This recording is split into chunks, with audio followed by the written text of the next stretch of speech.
একদিকে Russia Ukraine, অপরদিকে Iran, Israel, যুক্তরাষ্ট্র, ইয়েমেন, লেবানন, ফিলিস্তিন, ভারত, পাকিস্তান জুড়ে চলছে তৃতীয় বিশ্বযুদ্ধের উত্তেজনা। আর এরই মধ্যে আমাদের হাতে এসেছে গুরুত্বপূর্ণ আপডেট, আন্তর্জাতিক সংবাদ। শুরুতেই থাকছে হাইপারসনিক ক্ষেপণাস্ত্র দিয়ে ইসরায়েলের নেভাতিম বিমান ঘাঁটিতে ভয়াবহ হামলা চালালো ইয়েমেন। আরও জানাবো, ইসরায়েলের পথেই হাঁটছে ভারত, সিনেটর সিদ্দিকির হুঁশিয়ারি। জানিয়ে দিব, ঝিলাম নদীর পানি ছাড়ল ভারত, বন্যার কবলে পাকিস্তানের কাশ্মীর। এদিকে এবার নিজ দেশেই হামলা চালালো ভারতীয় বিমান বাহিনী। সর্বশেষ জানিয়ে দিব, বাজছে তৃতীয় বিশ্বযুদ্ধের দামামা, ভারত পাকিস্তান সেনাবাহিনীর মধ্যে ফের গোলাগুলি। শুনছিলেন হাতে পাওয়া গুরুত্বপূর্ণ আপডেট, আন্তর্জাতিক সংবাদের শিরোনাম, এবারে বিস্তারিত। তবে তার আগে অনুরোধ রইল, ভিডিওটিতে একটি লাইক দিন এবং কমেন্ট করে জানিয়ে দিন ভিডিও সম্পর্কে আপনার মূল্যবান মতামত। আরও জানিয়ে দিন ভিডিওটি কোথা থেকে দেখছেন বা কোন জেলা থেকে দেখছেন। এবার হাইপারসনিক ক্ষেপণাস্ত্র দিয়ে ইসরায়েলের নেভাতিম বিমান ঘাঁটিতে হামলা চালালো ইয়েমেন।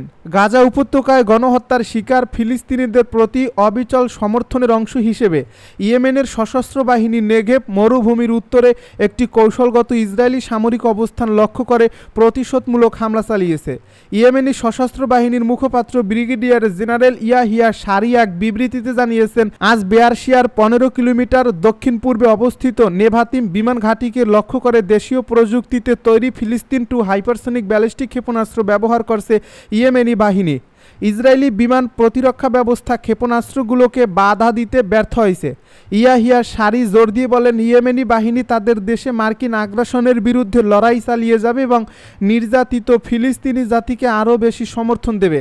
ইয়েমেনের একজন সিনিয়র সামরিক কর্মকর্তা বলেন, গাজায় ইসরায়েলের স্থল ও বিমান বন্ধ এবং অবরোধ সম্পূর্ণভাবে প্রত্যাহার না হওয়া পর্যন্ত ইয়েমেনি সশস্ত্র বাহিনী তাদের অভিযান বন্ধ করবে না।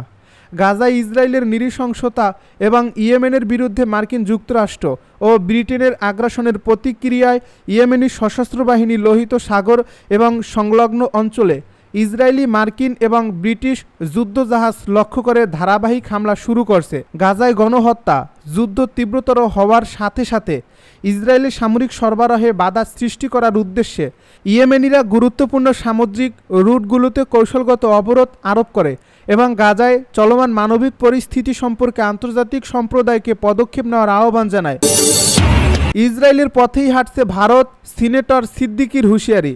ভারত এখন ইসরায়েলের মতো পথ অনুসরণ করছে বলে মন্তব্য করেছেন পাকিস্তান মুসলিম লীগ নওয়াজের পার্লামেন্টারি নেতা ও senate standing committee on foreign affairs চেয়ারম্যানের সিনেটর ইরফান সিদ্দিকি। তিনি অভিযোগ করেন, ভারতের প্রধানমন্ত্রী নরেন্দ্র মোদী অবৈধভাবে ভারতীয় দখলকৃত জম্মু ও কাশ্মীরকে নতুন ফিলিস্তিন ও গাজার মতো তৈরি করার চেষ্টা করছেন। খবর জিও নিউজের। তিনি অভিযোগ করেন, ভারতের প্রধানমন্ত্রী নরেন্দ্র মোদী অবৈধভাবে ভারতীয় দখলকৃত জম্মু ও কাশ্মীরকে নতুন ফিলিস্তিন ও গাজার মতো তৈরি করার চেষ্টা করছেন। খবর জিও নিউজের। ইরফান সিদ্দিকী সামাজিক যোগাযোগ মাধ্যমে এক পোস্টে ভারতকে গণতান্ত্রিক সনদ হারানোর জন্য দায়ী করেন। তিনি বলেন, ভারত এখন মুসলিম এবং অন্যান্য সংখ্যালঘুদের জন্য সবচেয়ে বড় হত্যাযজ্ঞের মাঠে পরিণত হয়েছে। সিনেটর সতর্ক করে বলেন, যে কোনো আক্রমণাত্মক পদক্ষেপের জন্য পাকিস্তান টিট ফর ট্যাট প্রতিক্রিয়া জানাবে। সিনেটর সিদ্দিকী আরও বলেন, যদি ভারত পাকিস্তানের নদীগুলোর প্রবাহে কোনো ধরনের হস্তক্ষেপ বা বাঁধ নির্মাণের চেষ্টা করে তবে এটি যুদ্ধের সমতুল্য হবে এবং পাকিস্তান তার পূর্ণ শক্তি দিয়ে এর জবাব দেবে।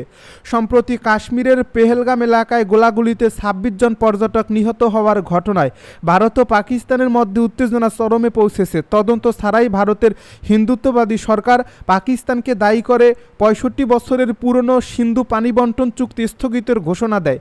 পাকিস্তানের সিদ্ধান্ত প্রত্যাখ্যান করেছে। দেশটির জাতীয় নিরাপত্তা কমিটি জানিয়েছে, পানি পাকিস্তানের প্রাণ রসায়ন এবং এটিকে অবরুদ্ধ বা সরানো হলে তা যুদ্ধ ঘোষণার শামিল হবে। এদিকে এই হামলার ঘটনায় দ্য রেজিস্ট্যান্স ফ্রন্ট তাদের সংশ্লিষ্টতা অস্বীকার করছে। সংগঠনটি ভারতীয় অভিযোগগুলোকে ভিত্তিহীন ও আগে থেকেই করা বলে মন্তব্য করছে। ঝিলাম নদীর পানি ছাড়ল ভারত, বন্যার কবলে পাকিস্তানের কাশ্মীর। পাকিস্তান নিয়ন্ত্রিত কাশ্মীরের অন্যতম প্রধান নদী ঝিলামের পানি ছেড়ে দিয়েছে ভারত, যার ফলে মাঝারি মাত্রার বন্যা সৃষ্টি হয়েছে। এর ফলে সেখানকার বাসিন্দাদের সতর্ক থাকতে নির্দেশনা দেওয়া হয়েছে। পাকিস্তানের কাশ্মীরের রাজধানী মুজাফফরবাদের বিভাগীয় প্রশাসন শনিবার এক সংক্ষিপ্ত বিবৃতিতে জানিয়েছে, ভারত ঝিলাম নদীর পানি স্বাভাবিকের চেয়ে বেশি ছাড়ছে, এতে করে সেখানে হঠাৎ করে বন্যার সৃষ্টি হয়েছে।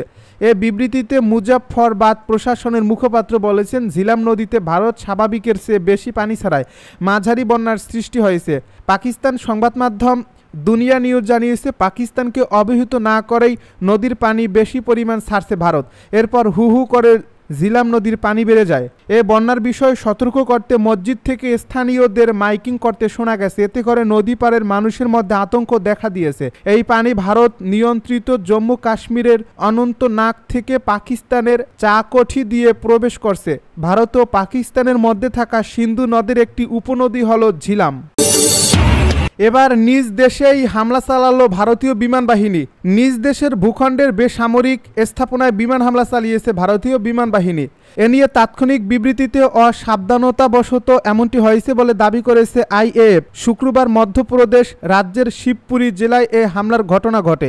ভারতীয় গণমাধ্যমের এ প্রতিবেদন অনুযায়ী মনোজ সাগরের বাড়িতে বিমান বাহিনীর একটি জেট থেকে ভারী ধাতব বস্তু পড়েছিল, যার কারণে বাইরের দুটি কক্ষ মারাত্মক ক্ষতিগ্রস্ত হয়। শিবপুরীর পুলিশ সুপার রামান সিং রাঠোর জানিয়েছেন, বাড়িতে থাকা 4 জনের মধ্যে কেউ ক্ষতিগ্রস্ত হয়নি। পুলিশ ও প্রশাসনের দল ঘটনাস্থলে রয়েছে। এ ঘটনার পর সামাজিক যোগাযোগ মাধ্যম এক্সে দেওয়া এক পোস্টে আইএএফ বলছে, বিমান থেকে একটি অবিস্ফোরক বায়বীয় স্টোরের অসাবধানতাবশত ড্রপের কারণে এমনটি হয়েছে। সম্পত্তির ক্ষতির জন্য দুঃখ প্রকাশও করছে তারা। এ ঘটনার তদন্ত শুরু করছে বলেও জানায় আইএএফ। প্রত্যক্ষদর্শীরা জানান, শুক্রবার সকাল 11টার দিকে শিক্ষক মনোজ সাগরের বাড়ির ছাদে একটি ভারী বস্তু পড়ে। সাগর তার সন্তানদের নিয়ে ঘরের ভেতরে খাবার খাচ্ছিলেন। তার স্ত্রী রান্নাঘরে থাকা অবস্থায় বিকট বিস্ফোরণে ছাদটি ফেটে যায় এবং উঠানে প্রায় 8 থেকে 10 ফুট গভীরের একটি গর্ত তৈরি হয়। ভারত পাকিস্তান চলছে যুদ্ধের দামামা। ভারত পাকিস্তান সেনাবাহিনীর মধ্যে ফের গোলাগুলি। কাশ্মীরের পেহেলগামে সন্ত্রাসী হামলায় 26 জন পর্যটক নিহতের ঘটনায় প্রতিবেশী 2 রাষ্ট্র ভারত পাকিস্তানের মধ্যে চরম উত্তেজনা বিরাজ করছে। এমন পরিস্থিতির মধ্যে জম্মু ও কাশ্মীরের লাইন অফ কন্ট্রোলে 2 দেশের সেনাবাহিনীর মধ্যে ফের গোলাগুলি হয়েছে। রোববার এনডিটিভির অনলাইন প্রতিবেদন এই তথ্য জানানো হয়েছে। ভারতীয় সেনাবাহিনী এক বিবৃতিতে জানিয়েছে, 26 থেকে 27 রাতে পাক সেনাবাহিনীর পোস্ট থেকে বিপরীতে অবস্থানরত তুতমারি, গালি ও রামপুরা সেক্টরে ছোট আকারের অস্ত্র দিয়ে উস্কানিমূলক গোলা ছোড়া হয়েছে। আমাদের সেনারা ছোট আকারের অস্ত্র দিয়ে এর উপযুক্ত জবাব দিয়েছে। এনডিটিভির এক প্রতিবেদনে বলা হয়েছে, এ নিয়ে টানা 3য় দিনের মতো 2 দেশের বাহিনীর মধ্যে নিয়ন্ত্রণ রেখা বরাবর গোলাগুলি হলো, তবে এতে কোনো হতাহতের রিপোর্ট পাওয়া যায়নি।